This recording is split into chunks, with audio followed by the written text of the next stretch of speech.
as a teacher, I need to tell you what my goals are for the next 30 minutes. I have 3 goals. One is to inform you, and that somehow each and every one of you will learn something that you didn't know before. Sounds like a good goal for a teacher, right? Second is that you would be inspired. That something that I would say would affect the way you feel, all right? Because I know you're feeling something right now, and we'll talk about that in a second. And then oftentimes we teachers, we stop with information and inspiration, and we forget about the third goal of education. And what would that be? Incite. I want to incite you. Now, I know some of you are thinking, he wants us to riot? No, application. If you might choose to do one thing differently as a graduate student, even this afternoon or tomorrow, then I will have accomplished my goal. Okay, so you're faced with this new frontier. New frontier. I looked up in the dictionary this morning, frontier. New areas of discovery and challenge. The implication is you've not been there before. All right? How does that make you feel? I have a 5-year-old grandson who's starting kindergarten in 2 weeks. And I asked him the other day, I said, Lane, you're getting ready to start school. He said, yes. I said, are you excited? He said, yes. I said, maybe even that you'd want to do it tomorrow? He said, no. I don't want to do it tomorrow. It's 2 weeks.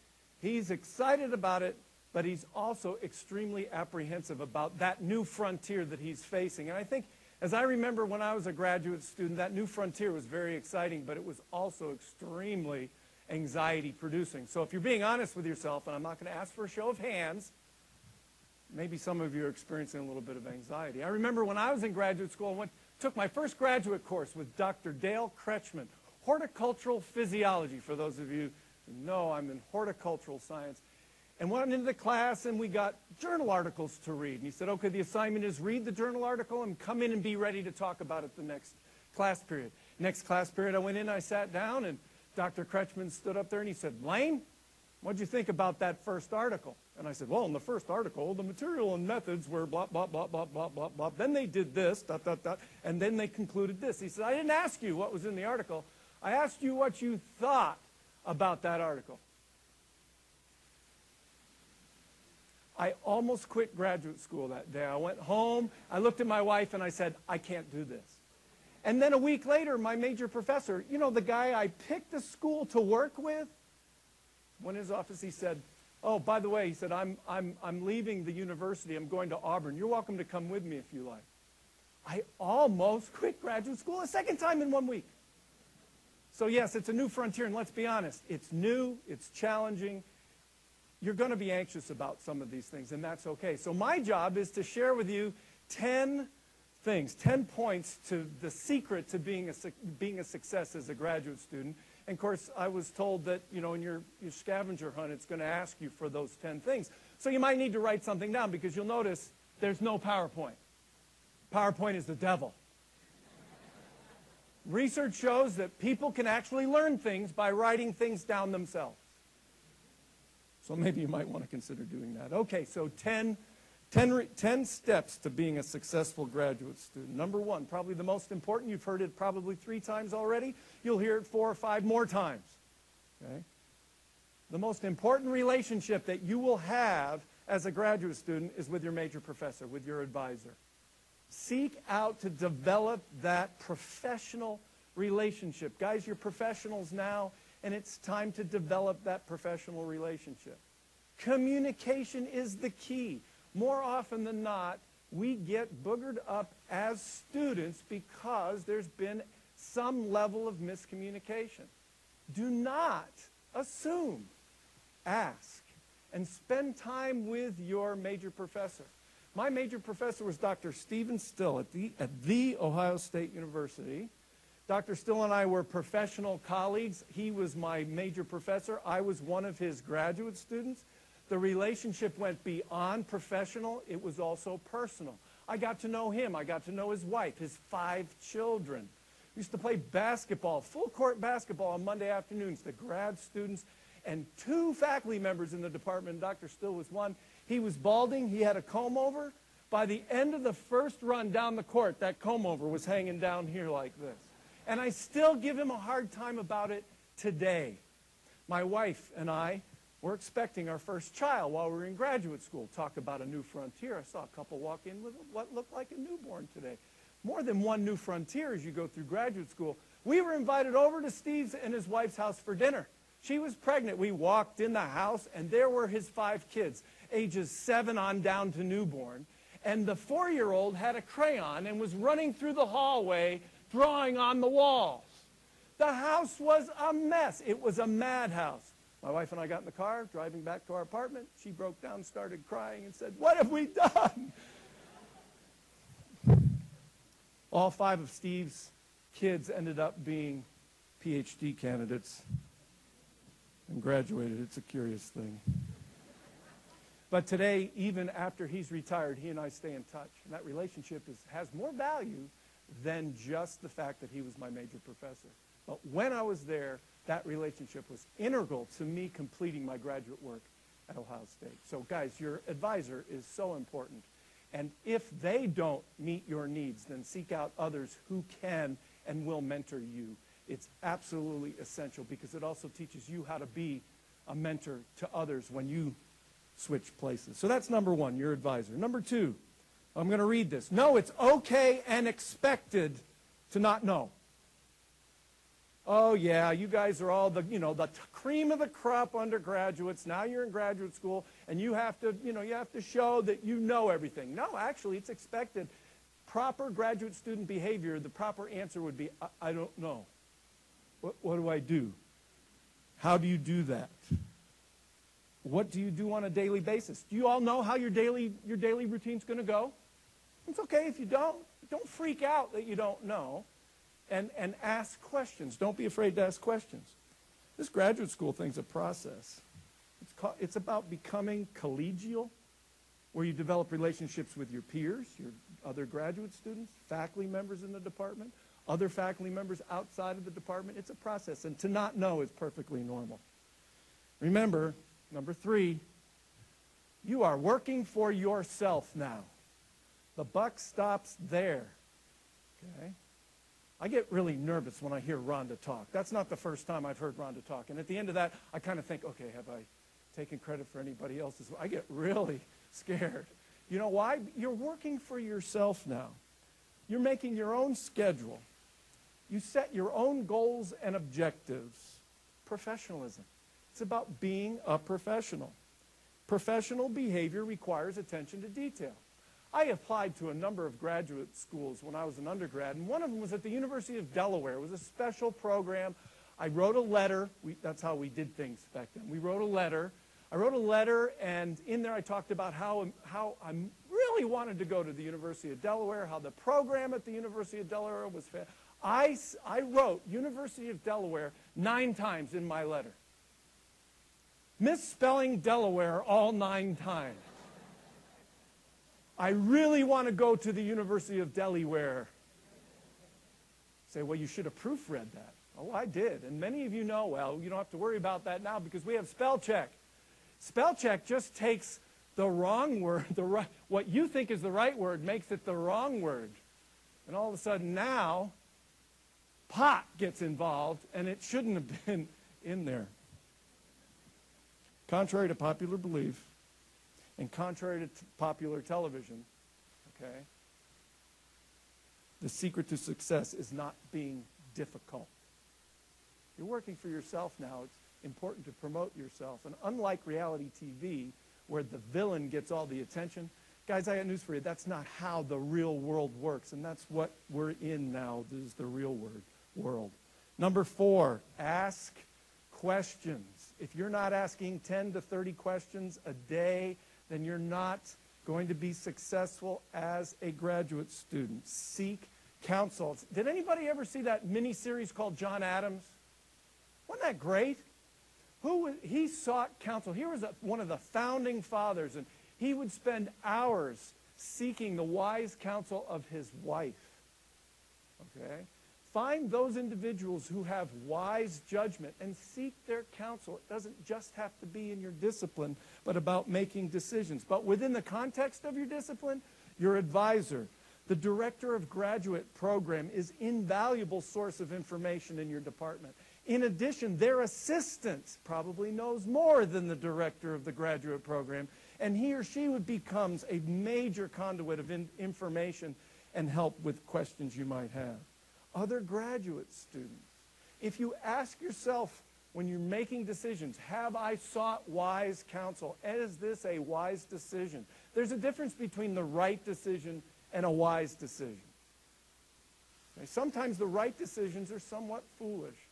Seek wise counsel to determine that. So that's number 4. Ask questions. Number 5. Raise your hand if you want to be mediocre.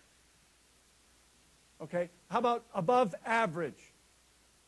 How many of you are striving for excellence? It's interesting, there are still some hands that haven't come up yet.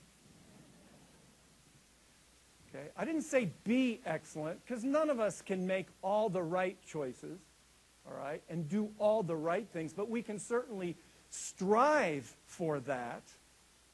There's a story of this Maine tour guide, claimed to be the best tour guide in Maine. Took a bunch of hikers out into the woods, and it became very apparent that they were lost.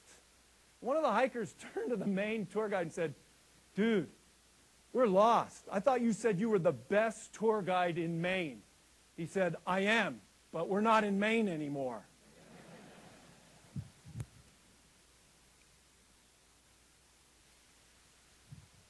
I am still thinking on the first day of class that someone from higher up, the dean's office, or maybe even Holiday Hall, will walk into my classroom and say to me, "We finally figured out that you're not as smart as everybody says you are." Okay? I know what it's like to be a graduate student and think, how on earth did I get in here? They think I know much more than I really do. How long can I keep this up? It's been 32 years at NC State. I still walk into the classroom going, oh my gosh, somebody's going to find out pretty soon. All right? That is a characteristic of high achievers. And you all are high achievers. As a result, you don't feel that you have, oh gosh, I am really stupid. That's a normal thought. But as long as you're, excuse me, as long as you're striving for excellence, you'll be just fine. There's a great recipe: work ethic plus enthusiasm plus attitude. All 3 are choices. It's your choice. Number 6, take initiative. What does that mean, to take initiative? That means seek out to do things on your own.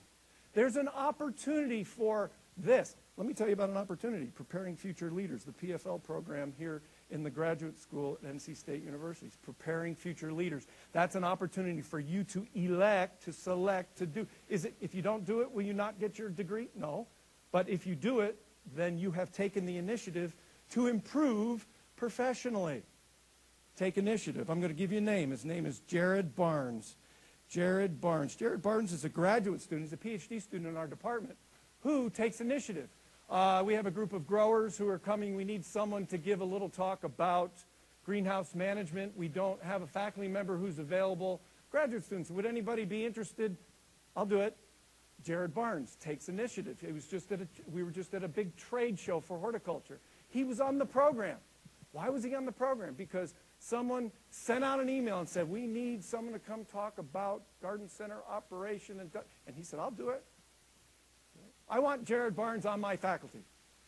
Jared Barnes and I, fingers crossed, may be going on a 10-day trip over spring break to Honduras to look at food production systems. Okay? I was asked to select or nominate a graduate student to go with me. Who did I think about? I thought about the graduate student in our department, one of many, but one who took initiative, who takes initiative. It's about your professional development, and that's key to your success.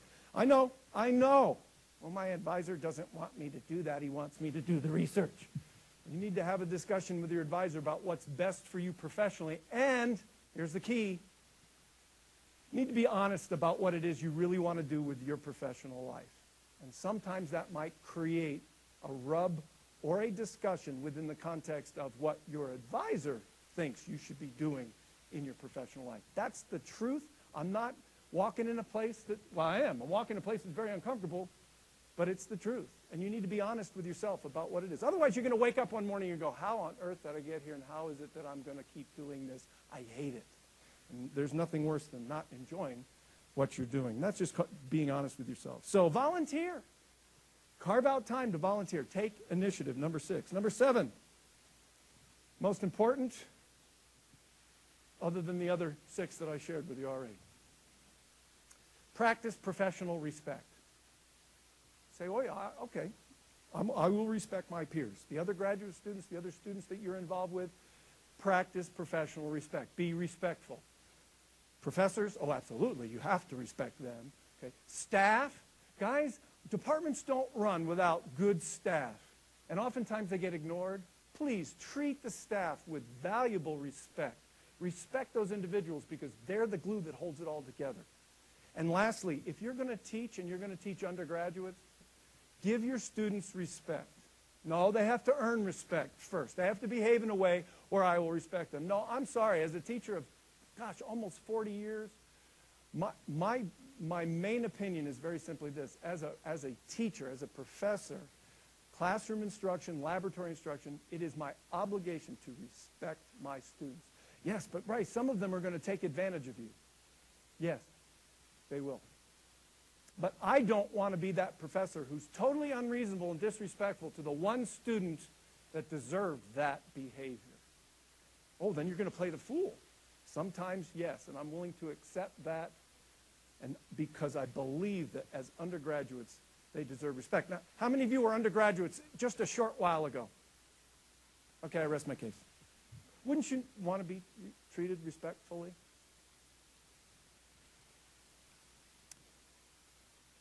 I was reading an article about, I read all these articles now about child raising. My daughter's 32, my other daughter's 29, and now I'm reading articles about child raising. I'm reading them because I have grandchildren. I have 5 grandkids, age 5 down to 10 months. Okay? I don't care about anything else in the world except those 5 grandchildren. I don't care what you think about this talk today.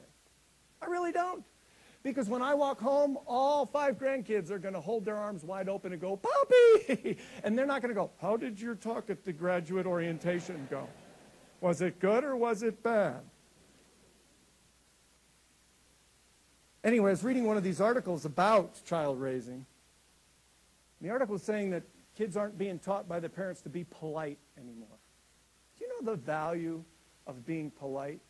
Do you know how hard it is to get upset with someone who is respectfully disagreeing with you, or maybe they did? You know how hard it is to get upset and get angry at someone who's being polite to you? What's the opposite of polite? Rude, yeah. And I think we could sit here the rest of the morning and talk about rude behavior. Rude behavior. Texting while someone's speaking in a large room with a big audience. To me, now I know you're all looking and say, well, you're old, you know. Yes, I am, and I'm entitled to my opinion. I think that's rude. I wouldn't do it. I think it's rude. I don't think it's polite. Okay? You know what we call that? Driving down the road, you see the glow in the person's face, or in the classroom, I see that's called text face. It's a whole new term, text face. You say, oh, you're suffering from text face. That's the glow that comes from the smartphone. So be polite. Number 8, hardest one. Number 8, most difficult one. Balance. How many of you have scheduled in things that have nothing to do with your graduate education in the next week? How do we balance our professional life with our personal life? Many professors will tell you, you don't. You're a graduate student. You spend 24/7 being a graduate student. Don't ever think about having fun. Fun is not a word in your vocabulary for the next 2 to 7 years. Guys, you have to love what you do, and you've got to do what you love. And seeking out that balance is something that I still haven't figured out completely, and I'm still working on today. Because society teaches us that we need to work harder, accumulate more, change jobs every 2 to 4 years if we're going to be successful. I don't know that that's actually the case. Depends on how you measure success, does it not? I was in a garden in England.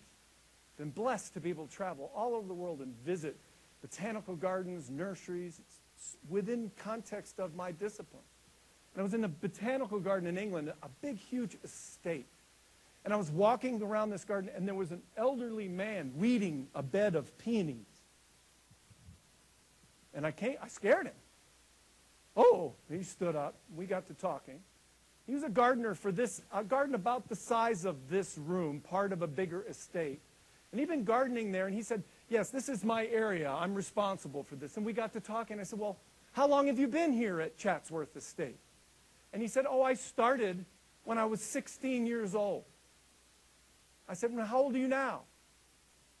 86, he said. 86.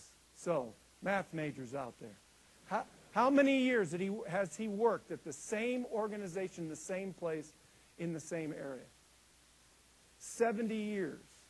And he said, I'm so sorry that the flowers over here are looking so peaked. We hadn't had a chance to, it was his. He had ownership. He was fulfilled. And as far as he was concerned, he was a success because he was within the context of that position. Somebody might have told him, well, you know, you're an underachiever. The choice might be yours. But we need to seek out that balance. Know yourself and know yourself well. Don't ignore the concept of fulfillment. Number 9. This one's the easiest for me. Number 9. Don't take life so seriously. Now, for some of you, that's going to be very difficult. For others, no. Here is my recommendation to you. Please, do something stupid every day. Now, some of you are going, you mean one? Others are going, could you make that like once a week, please? Okay. There is a certain amount of humor and fun that is not negative when it comes to what we do professionally, what you're going to be doing professionally. 3 years ago, almost to the day, sitting in my office the day before school starts, pair of shorts, t-shirt, flip-flops, getting my syllabi ready, and the phone rings. I pick it up. It's Melissa. Bryce, where are you? I'm here in my office. She said, no, it's the graduate student orientation. You're supposed to be up speaking right now. I said, that's tomorrow. She goes, no, it's not. It's today. I said, I can't. I'm not dressed for it. She said, get over here. So I walked over, shorts, t-shirt, and said to the crowd, and I continued to say, do something stupid every day. All it does is it gives proper perspective about where we are on this world.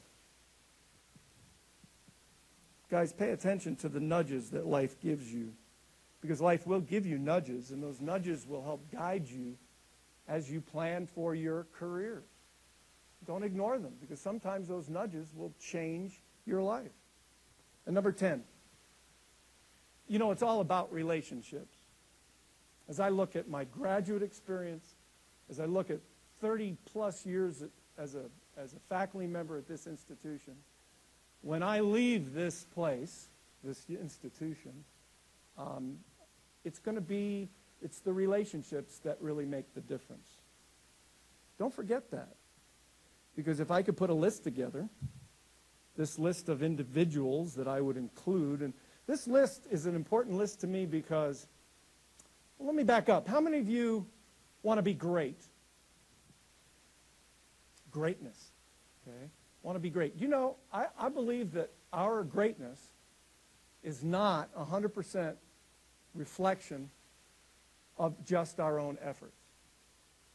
Okay? And I'm not going to get into the discussions at the political level when it comes to who did what and who didn't do what, but greatness, as far as I'm concerned, is the result of what you did or what you do and what other people do on your behalf, whether you know it or not. And so I have a list of people who somehow over the years have contributed to my greatness. If I could go so far as saying, I'm great, All right? And here they are. Dr. George Goddard. Dr. Goddard was my advisor when I was an undergraduate. He saw something in me I didn't even see in myself. He said, have you ever thought about graduate school? I laughed, walked out of his office. Went back in a couple of days later, said, what did you mean? He said, I think you'd make a great teacher. I laughed. I walked out of his office. That man saw something in me I didn't even see in myself. George Goddard. Gusta Hertog, he was the department head who hired me. He saw something in me I didn't even see in myself. And then he carved a way for me to develop professionally. Tom Monaco was my department head for 17 years before he retired about 10 years ago. He facilitated, he was the quintessential department head. He created an environment where we faculty members could thrive. Sue Lane, my high school sweetheart who I've been married to for 35 years. My wise counsel, amongst other things. And last but not least, I'll finish with this. Mrs. Lib Shue, Elizabeth Shue. She was the head secretary in the Department of Horticultural Science at NC State University in August of 1981.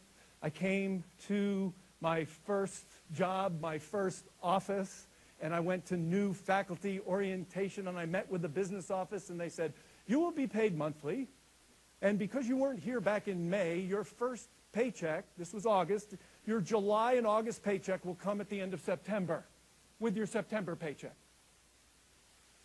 I went home and I said, we're going to die. I had a rent, I had a 6-month-old little girl, I had a wife, I had bills, and I was too proud to ask my parents or my in-law. So payday came at the end of August. I was, and Miss Shue, she would walk down the hall and hand people their paychecks. No, there wasn't electronic deposit at the time. Right? She walked by my office. I thought, she's going to give people paychecks. I have to wait another month. She walked by my office. She looked. She said, good morning, Bryce. I said, good morning, Mrs. Shue. She walked in and she put my July paycheck and my August paycheck on my desk. I said, wait a minute. I wasn't supposed to get paid today. It wasn't until September. And she said, oh, no, these have your name on. And I said, yes, but I wasn't here in May to sign the proper paperwork for that to happen. She said, yes, you were.